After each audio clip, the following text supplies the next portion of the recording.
All right, so we're gonna check and see the beeping. You can hear it. Yep, that's that annoying alarm we all have on the bus.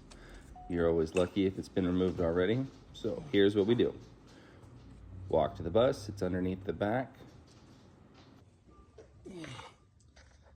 All right, now that you're under the bus, look for the alarm. It's gonna look just like this. There's gonna be one wire that goes to it. Cut that wire. Once the wire is cut, just wrap some electrical tape. You can always use any other pincher or whatnot you want on that wire, but the wire's done. Now that it's off, let's go test it.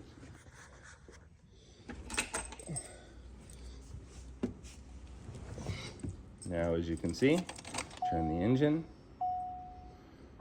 to the on position, put it in reverse, alarm is gone.